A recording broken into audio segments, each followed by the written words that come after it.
There are moments when life feels strangely hollow, even amid success, relationships, or routine.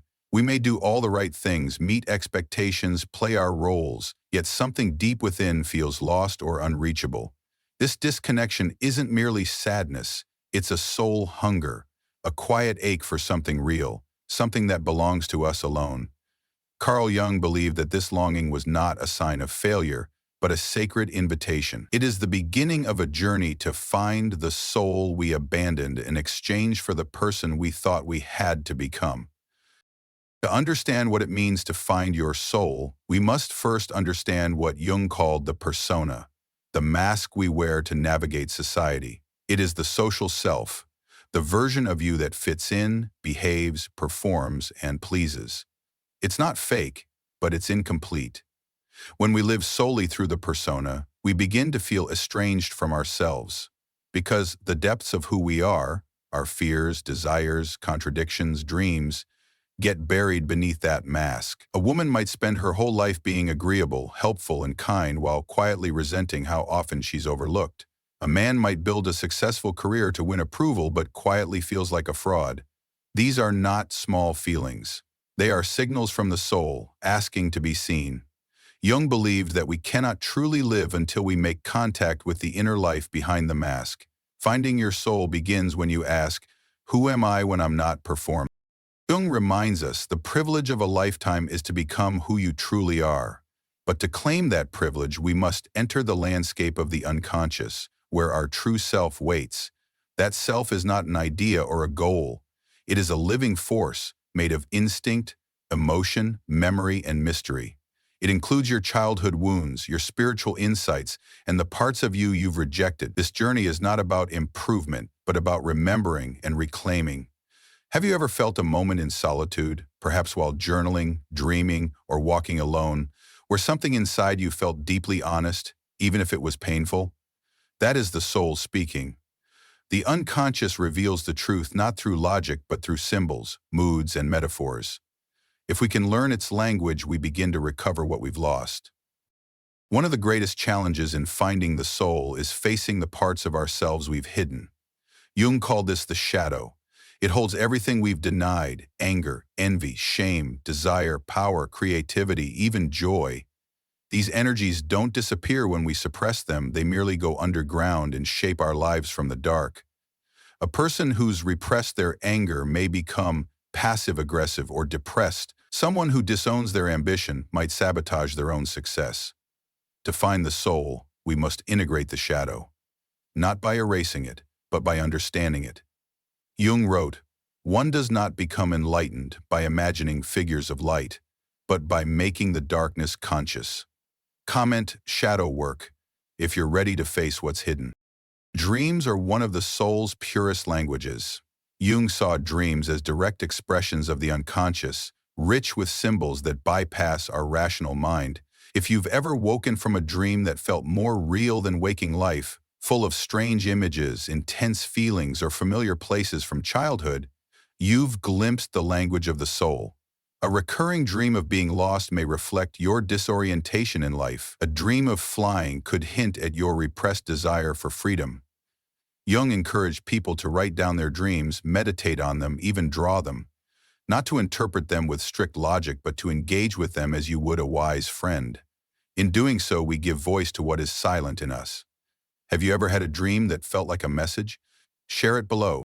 Finding the soul is not a single revelation, it is a process Jung called individuation. This is the lifelong unfolding of the self, in which all parts, light and dark, masculine and feminine, conscious and unconscious, come into relationship. It is not about perfection, but wholeness. To individuate is to become the person you were meant to be before the world told you who to become. This process often begins in crisis, when the persona no longer fits, when dreams become intense, or when emotions we can't explain begin to stir. A man may suddenly feel restless after decades of stability. A woman may begin to question everything after a single triggering event. These are not breakdowns, they are calls from the soul. The journey is difficult, but necessary. As Jung said, there is no coming to consciousness without pain. Yet in this pain lies the seed of your authentic life. As we begin to navigate the terrain of the inner world, we are often met with confusion and resistance. The unconscious does not offer clarity in neat lines. It reveals through paradox, symbol, and feeling. One moment we may feel powerful and whole, the next scattered and uncertain. Jung understood that these fluctuations are not signs of failure, but essential steps in the journey toward wholeness. The ego, our center of conscious identity, must surrender its illusion of control to enter a deeper dialogue with the unconscious. This surrender is not passive. It is an act of profound courage. To find the soul, we must be willing to unlearn who we think we are and listen instead to what is aching to emerge from within. One of Jung's most profound methods for entering this dialogue was a technique called active imagination. Unlike fantasy, which is directed by the will, active imagination allows the unconscious to speak in its own voice. You begin by focusing on an image, a dream fragment, or a troubling emotion, then allow it to unfold as if it were a scene in a story, engaging with it rather than analyzing it. For example, if you dreamed of a dark forest, you might imagine walking through it and meeting a figure within. Who or what appears is not random, it is meaningful.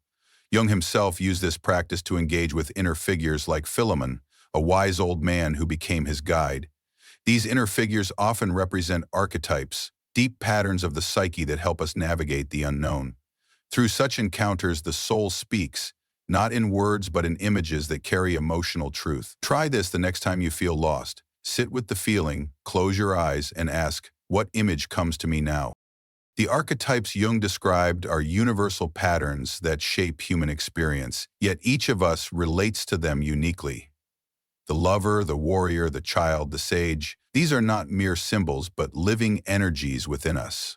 When ignored, they often show up in distorted forms. The lover becomes obsession, the warrior becomes rage, the sage becomes detachment. But when consciously integrated, they bring us strength, clarity, and direction. Think of a moment when you acted from deep intuition or stood up for yourself with unwavering calm. That was an archetype flowing through you. A woman who has always identified with being nice may discover the fierce inner warrior when she finally says no. A man taught to suppress emotions may find the lover archetype awakening when he begins to grieve. These awakenings are not additions to the self, they are revelations of what was always there. Carl Jung reminds us, until you make the unconscious conscious, it will direct your life and you will call it fate. The journey of finding the soul often brings us into relationship with the anima and animus, the inner feminine and masculine aspects of the psyche. Jung believed that within every man lives an anima, a feminine soulmate, and within every woman an animus, a masculine soulmate. These aspects influence how we relate to the opposite gender, to creativity, to logic and emotion, and to our own depths. When unconscious, they appear as projections. A man may fall deeply in love with a woman not because of who she is, but because she reflects his inner anima, tender, mysterious, emotional. Likewise, a woman may idolize a strong, rational man who reflects her inner animus. These projections often create intense relationships that are magnetic but unstable. Because we are seeking in the other what we have not yet owned in ourselves, as we integrate these inner figures, our relationships become less about longing and more about authenticity. Have you ever loved someone who seemed to awaken something ancient inside you? That may have been your anima or animus calling you home. Childhood plays a pivotal role in the formation of the soul's landscape. Jung saw early experiences not just as memories but as foundational patterns that echo throughout our lives. A child who was not seen learns to hide.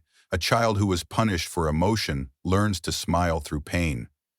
These adaptations form the basis of the persona, but beneath them, the original soul still waits. Many of our adult struggles, feeling unloved, fearing abandonment, needing to please, are echoes of a child trying to survive.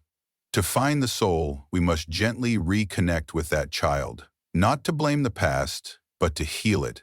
Imagine sitting beside your younger self. What would they say? What would they need? This is not fantasy, it is the heart of inner work.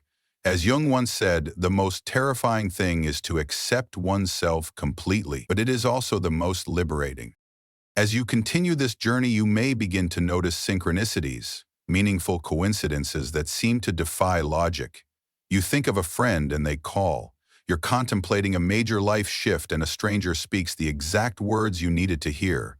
Jung called this phenomenon synchronicity, and he believed it was the outer expression of an inner alignment.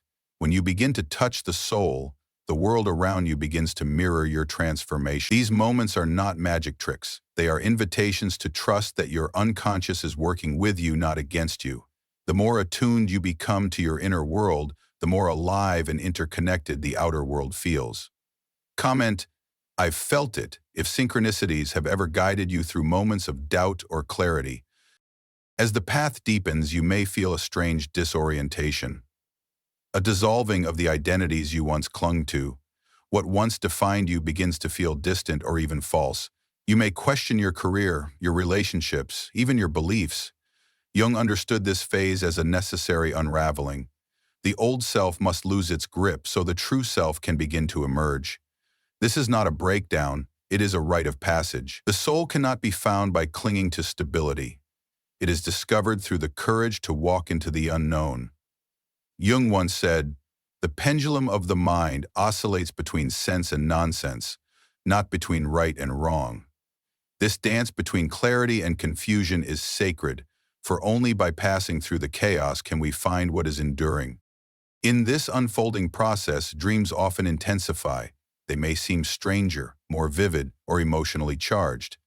Night after night, the unconscious sends images like riddles, sometimes terrifying, sometimes serene. A woman might dream of being trapped in a house filled with mirrors, each reflecting a version of herself she doesn't recognize. A man might find himself journeying through an endless desert, searching for water. These are not meaningless scenes. They are emotional truths cloaked in symbol. The mirrors may speak to the fragmented self, the desert to emotional desolation. Jung taught that when we engage with our dreams, we begin to see the soul's map. They are not detours from life. They are life speaking in its most honest form. If you've ever felt haunted by a dream you didn't understand, try writing it down and asking, what feeling does this dream leave me with? That feeling is a thread. Follow it inward. Resistance often rises strongest just before the soul reveals something crucial. This resistance can appear as numbness, distraction, cynicism, or even physical fatigue. You may suddenly lose interest in inner work, feel irritated by your emotions, or find yourself clinging to distractions. Jung did not see resistance as failure. He saw it as the ego's attempt to protect its familiar world. The ego fears the soul because the soul is wild, untamed, and beyond control. But this fear is a gateway. If you can sit with it without judgment, you begin to build a bridge between your conscious and unconscious mind. Carl Jung said, "What you resist persists." So when resistance arises, meet it with curiosity. Ask it, what are you trying to protect? Often, behind resistance lies a deeper truth the soul is aching to express. As your awareness grows, patterns from the past begin to surface with new clarity. Perhaps you've always attracted partners who make you feel small, or you've consistently abandoned your own needs to keep peace. These are not coincidences. They are unconscious patterns seeking resolution. Jung believed that until we make these patterns conscious, they will continue to repeat, no matter how much we change our environment. This is the soul's way of demanding attention. A woman who never felt safe to express anger may find herself surrounded by people who suppress her voice. A man who was emotionally neglected may find himself constantly needing validation. These aren't just psychological wounds. They are invitations to reclaim lost parts of the self. The soul uses repetition to say, this still matters, this still needs your love. Comment below what recurring pattern you're beginning to see more clearly in your life. The deeper you go, the more you will encounter inner figures, symbols that appear in dreams, imagination, or even waking visions. These may be animals, mythic characters, ancestors, or unfamiliar presences that evoke strong emotion. Jung believed these figures are not fantasies. They are living contents of the psyche, aspects of the self that take form to communicate. For instance, a recurring dream of a wolf may not be just a dream. It might represent your untamed instinct, your need for solitude, or even your suppressed rage. A woman who dreams of an old grandmother may be in contact with the wise woman archetype, her own inner knowing. Jung would suggest engaging with these figures through dialogue. What does the wolf want? What does the grandmother say? These figures are bridges to the soul. When you honor them, you honor the parts of yourself that words cannot reach. At the heart of the soul's journey lies the self, not the ego, not the persona, but the totality of who you are. The self is the inner compass, the source of deep peace and authentic identity. Jung described it as the center and the circumference of the psyche, both who you are and who you are becoming. Finding your soul means coming into relationship with the self. But this is not a destination. It is an ongoing dance, a lifelong process of becoming. You will lose contact and you will return. You will forget and you will remember. But each time you return to the still point within, you grow closer to wholeness. Jung once said, "The most important question anyone can ask is, what myth am I living?" When you begin to live from the self, you no longer chase meaning, you embody it. As the process of individuation unfolds, many find themselves drawn to solitude, not as an escape, but as a sanctuary. In solitude, the soul speaks more clearly, the distractions fade, and what remains are the quiet rhythms of your inner world. Jung himself often withdrew into nature or silence to deepen his connection to the unconscious. This isn't about being alone in a superficial sense. It's about allowing space for what is real within you to rise. A person accustomed to constant stimulation may initially feel anxiety or emptiness in solitude, but if they stay, a deeper presence often emerges. That presence is your soul, not dramatic or loud, but rooted, patient, and honest. Jung believed that without this inner connection, even the most crowded life can feel unbearably lonely, but with it, solitude becomes a communion with something ancient and wise. As you cultivate this inner presence, you may begin to sense a quiet intelligence beneath your surface thoughts. This is the voice of the unconscious, not linear or predictable, but rich with insight. It may come as a sudden knowing, an image that won't leave you, or a bodily sensation that feels like truth. Jung understood that the unconscious is not simply a storage place for repressed material. It is also the source of creativity, intuition, and guidance. Many artists, mystics, and visionaries have described receiving their best ideas not through effort, but through surrender.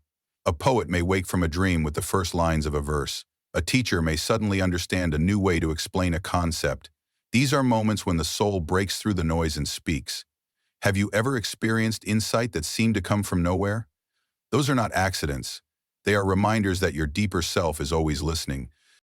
In the midst of this journey, emotional pain often resurfaces, not to punish, but to be transformed. Jung believed that wounds are portals. What hurts is often what has been buried the longest. When a memory, emotion, or vulnerability returns, it is not regression, it is healing asking to happen. A man who suddenly feels the sadness he's avoided for decades is not becoming weak, he is becoming real. A woman who finally allows herself to grieve the loss she never processed is not falling apart, she is reclaiming her soul. Jung wrote, "There is no coming to consciousness without pain, but this pain, when held with compassion, becomes sacred. It softens us, deepens us, makes us more human." If you're facing emotions that feel overwhelming right now, breathe into them gently. You're not going backward, you're unfreezing what has long waited for your love. Jung also taught that the soul is not something we create, but something we remember. It has always been there, just beneath the surface of adaptation. The child who danced freely, asked deep questions, or felt awe in nature, that child was close to the soul. But in trying to belong, we often abandon that original essence.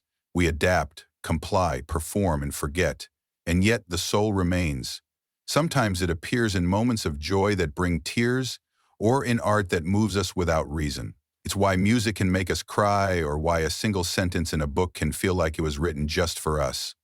These are moments of soul recognition. They remind us that something deeper has been watching all along. Comment, "I remember," if you've ever felt glimpses of who you were before the world told you who to be. There's a kind of death that happens in the journey of finding the soul. Not a literal one, but the death of the false self. The roles, identities, and beliefs that once defined you begin to feel too tight, like clothes that no longer fit. Letting go of them can feel terrifying because the ego clings to the known.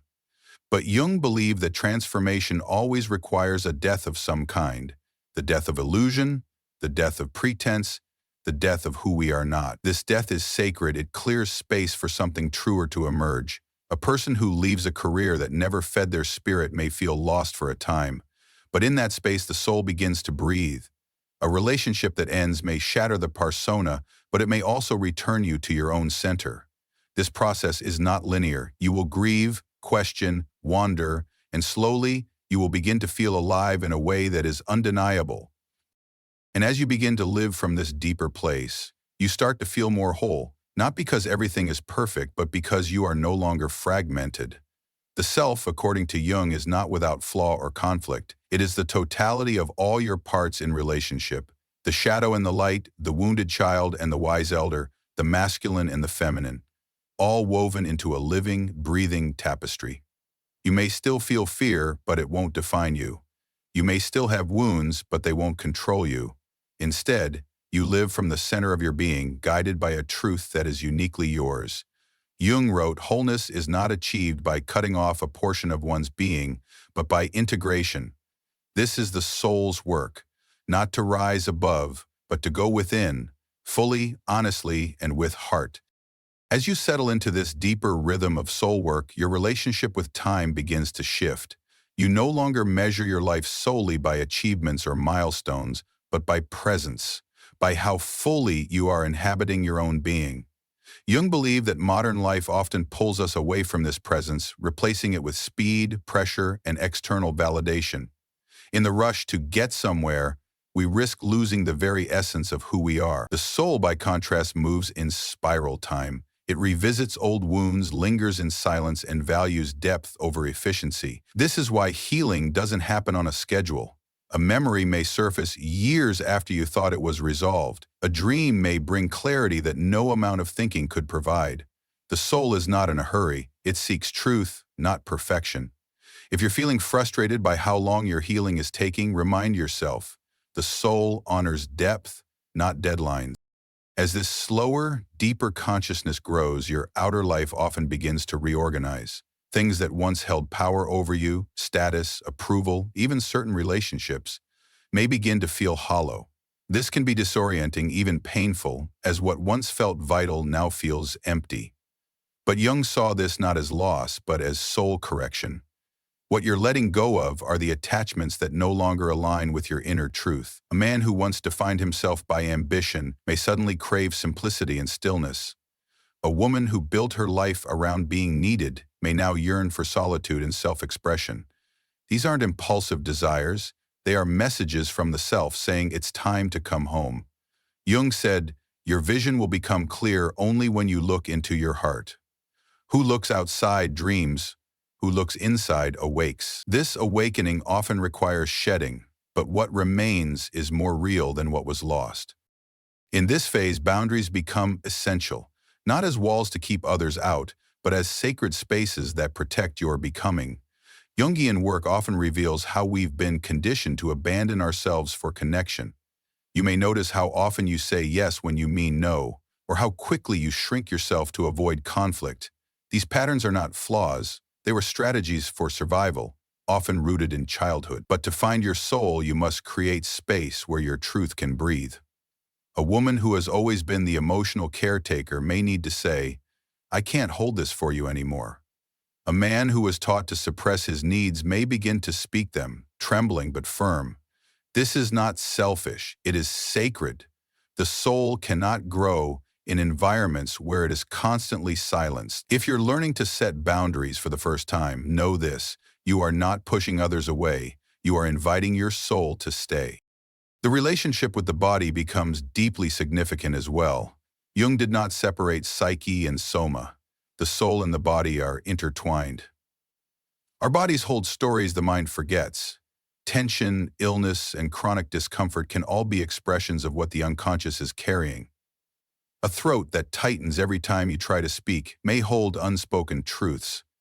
A heaviness in the chest may carry grief you've never been allowed to feel. Rather than bypassing these sensations, Jung encouraged embodiment. Pay attention.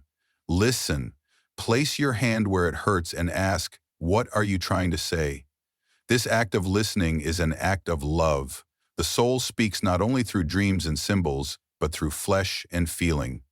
Comment, I'm listening to my body, if you've begun to notice how your inner world speaks through your physical self.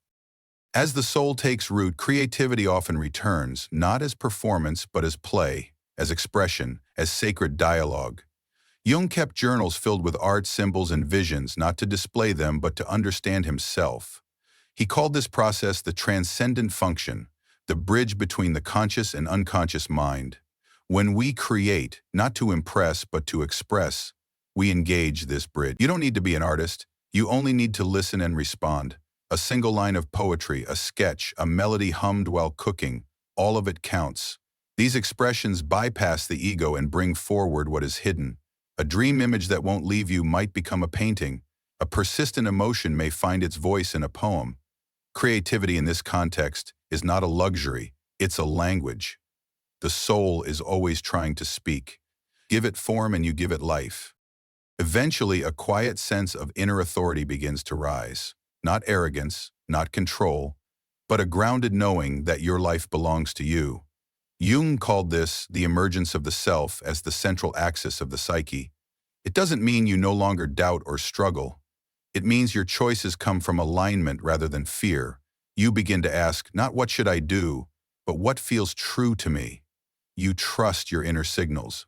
You honor your own timing. You stop betraying yourself to be loved or accepted. This is the power of soul work. It doesn't remove difficulty, but it gives you back to yourself. Jung said, the shoe that fits one person pinches another. There is no recipe for living that suits all cases. Your path is yours alone. And slowly you begin to walk it with presence, with depth, and with soul. As the self becomes more central in your life, your perception of others begins to shift as well. You no longer see people solely through the lens of your projections or unmet needs, but as mirrors and fellow travelers on their own path. Jung taught that we do not see things as they are, we see them as we are. Much of what we admire or despise in others is often a reflection of parts of ourselves, either integrated or exiled. That person you envy may be embodying a part of you that longs to be expressed. That person who triggers you may be echoing a wound still asking to be healed. Soul work invites you to become aware of these reflections, not to judge them, but to learn from them. When we approach relationships as places of reflection rather than validation, we grow faster, deeper, and with more grace. The soul is relational by nature. It does not evolve in isolation. It grows through encounter, through the friction and beauty of human connection. But not all encounters will feel harmonious. In fact, as you deepen into your authentic self, you may find that certain relationships begin to strain. This is not because you are doing something wrong, but because soul-centered living disrupts old dynamics. When you stop playing a role, others may not know how to respond. When you stop apologizing for your truth, people used to your silence may push back. Jung acknowledged this tension, saying, the greatest tragedy of the family is the unlived lives of the parents. So much of our conditioning is inherited from generations who did not have the freedom or tools to do this work. Breaking these patterns can feel isolating, but it is an act of love. Love for your own soul and love for the generations who come after. If you're feeling this kind of tension right now, breathe. It means your inner life is becoming stronger than the forces that once shaped you. During this phase, spiritual hunger often intensifies, not for belief systems or dogma, but for direct experience. Jung believed that every individual had a religious function, a deep inner need for meaning, connection, and reverence.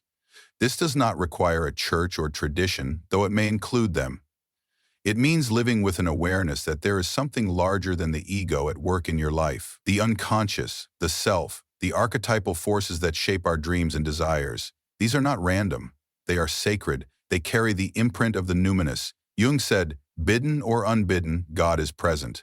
When you listen to your dreams, follow your intuition, honor your emotional truth. You are engaging in a sacred dialogue. The soul does not demand belief. It invites presence.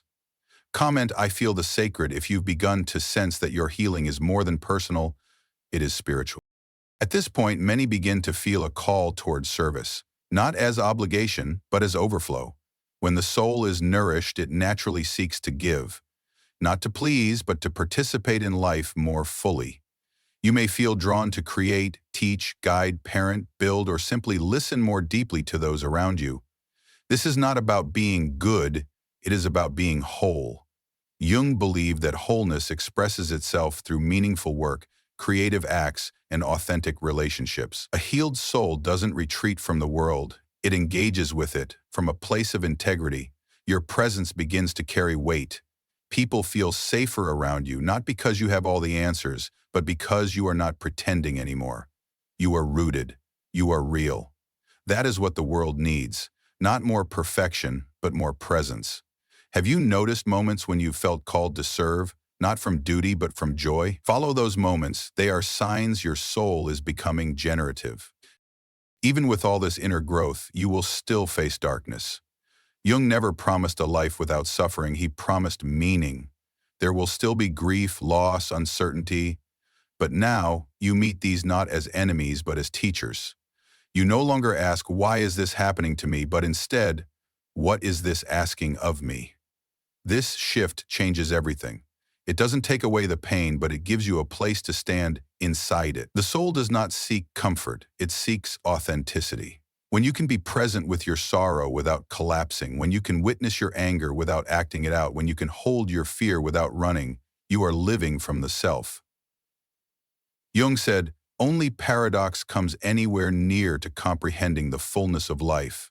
You can be strong and vulnerable, lost and guided, whole and still becoming. This is the soul's wisdom, embracing all that you are, exactly as you are." And in time, you begin to sense something even deeper, that your personal journey is part of a much larger unfolding. Jung called this the collective unconscious, the vast shared layer of the psyche that connects us all. Your dreams are yours, but they carry symbols known across cultures and centuries. Your struggles are unique, but they echo patterns that humanity has faced forever. When you heal, you do not heal alone. You contribute to a field, a story, a lineage. You may begin to see your ancestors differently, not as distant figures, but as part of the web that shaped you. You may feel reverence for the earth, for animals, for art, for ritual. The soul sees itself in all things. It knows that the journey inward is also a journey outward, into compassion, connection, and collective awakening. And perhaps that is the deepest truth of Jung's work, that by finding your soul, you help heal the soul of the world. As you continue to live in alignment with your soul, something profound begins to settle inside you, a sense of inner coherence. The chaos of the outer world may still swirl, but within, a quiet order emerges. This is not the absence of challenge, but the presence of depth. You are no longer reacting blindly to life because you have begun to understand the patterns that shape your responses. Jung described this as becoming conscious, waking up from the trance of conditioning and living with intention. A person once ruled by anxiety may now pause and ask, "What is this fear protecting?" A person once quick to anger may now notice the wound beneath the fire. This is the power of soul work. It doesn't remove emotion, it deepens awareness. The soul does not seek to eliminate your complexity, it asks you to inhabit it fully. At this stage, you may begin to experience a deeper integration of opposites within you. Jung called this the union of opposites, the alchemical marriage between the conscious and the unconscious, the masculine and feminine, the shadow and the light. Integration doesn't mean perfection. It means no part of you is rejected. A woman who once rejected her assertiveness now claims it as sacred fire. A man who once denied his sensitivity now welcomes it as a gift of depth. This is the true miracle of individuation, wholeness, not through denial but through acceptance.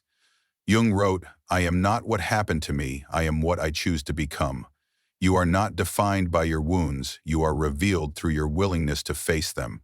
Comment, "I choose wholeness," if you feel this invitation stirring in you now, even if you're still afraid. As this union deepens, many begin to notice a reconnection with forgotten joys, those small, quiet moments that once held meaning but were pushed aside by survival. Soul work does not just reveal pain, it restores wonder.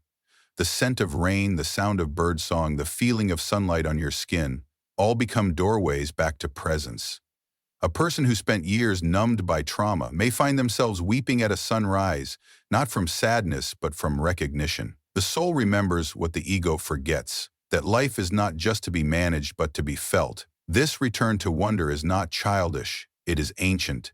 It is the sacred innocence that lives beneath all our defenses. Jung believed that the child archetype is one of the most powerful forces in the psyche, not because it is naive but because it holds the seed of new life. To reconnect with this energy is to remember that your essence was never destroyed, only buried, and now it returns. Often this return brings a sense of renewed purpose, but not necessarily in the way the world defines it. Purpose in soul language is less about doing and more about being. It is the quiet, steady alignment between your inner truth and your outer life. You may not change your job or your circumstances, but you show up differently, with presence, with clarity, with heart. Jung believed that true vocation emerges from the depths of the self. It is not chosen, it is discovered. A woman who once feared her voice may begin to teach, not to perform but to share her truth. A man who once avoided vulnerability may become a healer, not from theory, but from lived experience. Your purpose may not be loud or glamorous. It may be how you listen, how you parent, how you create, how you love. The soul is not concerned with status, it is concerned with authenticity. Yet even with this deeper alignment, periods of emptiness may still arise, times when you feel lost, disconnected, unsure of everything. These are not regressions, they are invitations into deeper layers of the soul. Jung referred to this as the negredo stage of alchemy, the blackening, the descent, the necessary void before renewal. It is in these dark spaces that the next layer of transformation begins. A dream may go silent, a spiritual practice may feel dry, an identity you clung to may dissolve. In these moments it is easy to panic, to grasp for meaning, to question everything, but the soul is not lost. It is gestating. Just as the earth goes still in winter, so too does the soul retreat before it blooms again. Trust the silence. It is not the end, it is the womb of becoming. As Jung taught through his study of alchemy, in all chaos there is a cosmos, in all disorder a secret order. Let the darkness do its work. And when the light returns, as it always does, it arrives not with fanfare but with quiet knowing. You feel it in your breath, in the way you meet your reflection, in the way you say no without guilt and yes without fear. You no longer seek to escape yourself because you have become your own home. This is what it means to find your soul. Not to become someone new, but to remember who you were before the world asked you to forget. Jung reminds us that this journey is circular, not linear. You will spiral back through old wounds, revisit old dreams, re-encounter forgotten parts of yourself, but each time you meet them with more grace, more insight, more love. This is soul maturity. Not mastery, but reverence. Not certainty, but depth. And with every step, you live more fully, more truthfully, more soulfully. In this final stage of the journey, something inside you begins to soften. Not in weakness, but in wisdom. You no longer carry the same urgency to prove yourself, fix everything, or chase external validation. That noise has quieted. In its place is a kind of grounded tenderness, a willingness to meet life as it is, not as you wish it to be.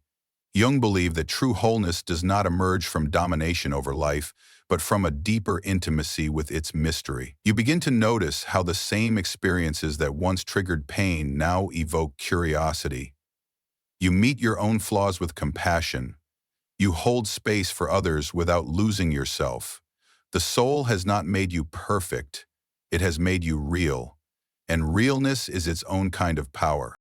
Living from the soul means you no longer reject the parts of you that don't fit. You welcome them home. The shame, the fear, the tenderness, the rage, all have a seat at the table of your being.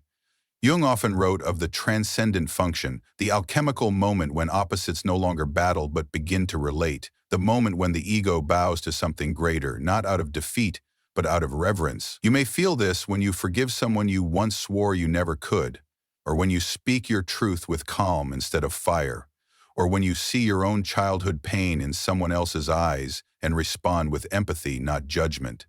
These are signs that the soul is not just found, It is being lived. And there is no final arrival, there is only deepening, returning, remembering. By now you may begin to see your entire life differently, not as a series of mistakes and successes, but as a sacred unfolding. The hardships, the detours, the dreams that died and the truths that emerged, all were part of the same alchemical process. Jung did not romanticize suffering, but he honored its role in the transformation of consciousness. The soul is forged in the fires of experience, not to make us invincible, but to make us whole, to help us reclaim what was broken, hidden, silenced. This reclamation is never just for us, it radiates outward. When you heal a wound, you become safer for others. When you tell the truth, you give others permission to speak theirs. When you embody your soul, you become a living invitation for others to do the same. And so the work now becomes sacred repetition, not starting over, but continuing. You will fall asleep again, and you will wake again. You will forget who you are and remember again. Each cycle is not failure, but integration. Like the moon, like the seasons, the soul moves in rhythm, not in straight lines. This is why Jung never gave prescriptions. He gave invitations. He pointed us inward, not toward dogma, but toward direct experience. Your vision will become clear only when you look into your heart, he said. And now you've begun that looking. You've begun that listening. What matters now is not what you believe, but how deeply you're willing to relate to yourself, to your dreams, to the life that unfolds around you. And now the invitation is yours to carry. You don't need to understand everything. You only need to keep returning. Return to your breath. Return to your body. Return to your dreams. Return to the still, quiet knowing within you that has never left. This is the soul's path. Not a single moment of awakening, but a devotion to truth over time. You will keep finding yourself in old patterns, and you will keep bringing new presence to them. You will keep touching the parts of you that still ache, and loving them more deeply each time. And slowly, almost without realizing it, you become someone others look to, not for answers, but for being, for presence, for authenticity. That is the soul's gift. Comment the day you're beginning this journey of self-discovery, and come back in a few weeks to let us know how far you've come. Your growth matters, not just to you, but to those you may inspire by sharing it. This is not the end. It's the beginning of a new way of living, of seeing, of being. The soul you've been searching for has always been waiting, quietly, patiently, within you. Now it walks beside you.